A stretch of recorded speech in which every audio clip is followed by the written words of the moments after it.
Yo, what's up guys? This is Midnight Wabbit and welcome back to another episode of a Legendary Weapons Guide here on Borderlands, the pre-sequel. Today what I have for you guys is a legendary Jacobs shotgun. It goes by the name of the Striker. Most of you guys have heard of it. If you haven't, there's a couple things you should probably know about this gun. It has a very low magazine size. You can see this one, the magazine size is 3. Usually it's 2. It's very rarely above 2. The highest I've ever seen is 4. I think that's the highest it comes as. I was really lucky to get a version that had 3. I was actually, I wanted a version that was higher than 2. I was really lucky to get one that actually had a magazine size of 3, because usually it only has a magazine size of 2.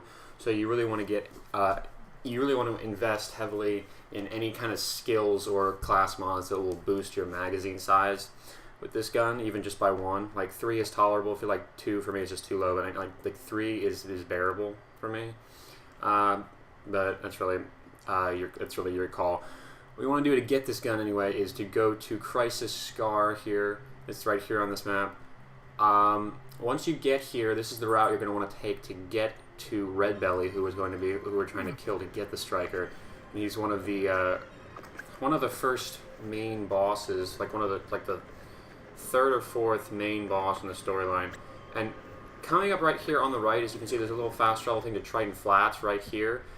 If you're going to be farming this continuously, I'd recommend traveling through there and then traveling back, so that way every time you spawn, you will spawn right there instead of at the beginning, and it'll cut a chunk out of your running time. That's just a suggestion if you're just planning on doing this for a decent number of times, then I'd recommend doing that. It'd just probably save you a little bit of time. Fortunately, that area you do have to fight through all those enemies to get that door to open, but once you can get through there, you can just skip all of the enemies and just run straight through here into here, and then Red Belly's in the next room. Now, I think once you get Red Belly down to like half of his health, he will split off into Red and Belly, which are like 2 separate enemies. Red is the one that flies around, and Belly is the big heavy one, which is right here. And I think they do have a unique drop as well. It's like a corrosive Hyperion SMG or something. It's like the Black Snake or something like that. But they do have a unique drop as well, which it's not too rare. I think they drop it most of the time. But you can see right here, when I do actually kill Belly, he does drop the Striker back in this room here. And yeah, so you can see there, right there, there's a Striker right there. The thing that makes this gun special, obviously it's a Jacobs. You can see it fires as fast as you pull the trigger. A lot of people think this gun sucks because, like, you saw that recoil there, and it doesn't really seem to hit that hard. But if you take your time, and this is what I've learned, if you take your time and aim for the critical hit spots, you can get a 1-hit kill on most minor enemies. Maybe a 2-hit kill on like Magma Rivers, because it was a 3 because he had to take out his shield first. But you can get a critical hit on most enemies and kill them. It has quite a bit of critical hit damage to it. It has as you can see on the item card, it's listed 72% critical hit damage bonus, which is inherent. Like the Striker will always have that.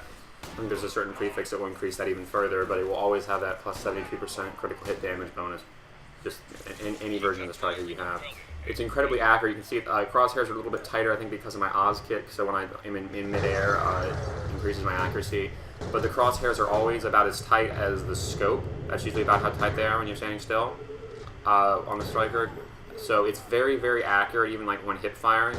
It has a very tight pellet spread for a shotgun. Most shotguns do not have this tight of a pellet spread. Usually the spread is much higher. I think the only gun with a narrower pellet spread in the game is really technically not even a shotgun. It's the Skull Masher, which is a legendary sniper rifle, but it's a sniper, so it's meant for long range, so the pellets have to be close together. This thing is kind of like a pseudo mid-range sniper. It still works effectively up close because of the fire rate. So you can still, if you go down and you're forced to hip fire and there's like an enemy up in your face, you can just pull the trigger as many times as you can. It usually has a fire rate between 16 and 20, which is very, very high for a shotgun.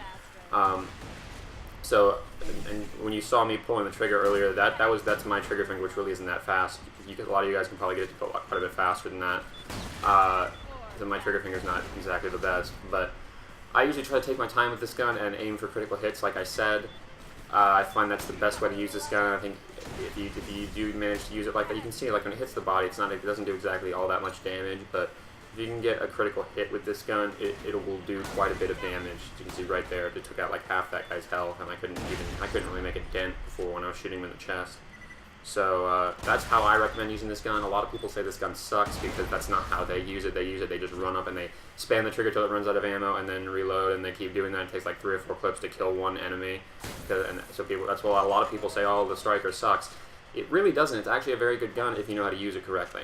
Depending on what kind of character you're using it on, and if you know how to use it correctly, it's actually a very good gun. You can see here, like it critical hit wise, it's almost unsurpassed by most shotguns in the game in terms of critical hit damage. So anyway, that's how you get the striker.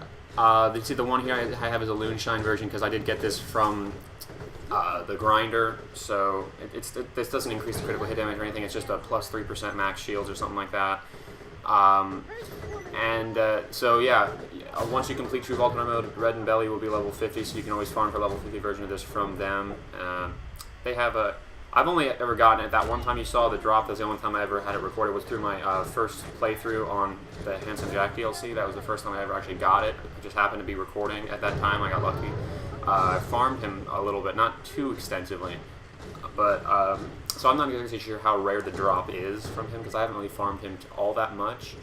So you guys may have to let me know, but I know it does drop from him. So if you guys are interested in getting all the legendary weapons like I am in the game, then definitely think it's worth getting.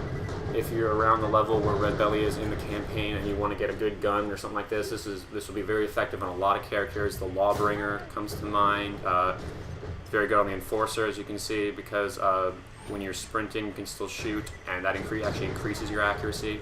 So if you're hip firing and sprinting with this gun, you can actually increase your accuracy even further with the Enforcer, which is pretty cool. So yeah, that's about it. Anyway, hopefully you guys did enjoy this episode. If you did, please be sure to leave a like and a comment. Let me know if you found this helpful. If you want to see some more tips and tricks and guides and some more Borderlands stuff, and subscribe if you do down below. And leave a like if you enjoyed, and I will talk to you guys later. Good luck getting this gun, by the way. It's actually, like I said, it's actually a lot better than most people think. But anyway, peace.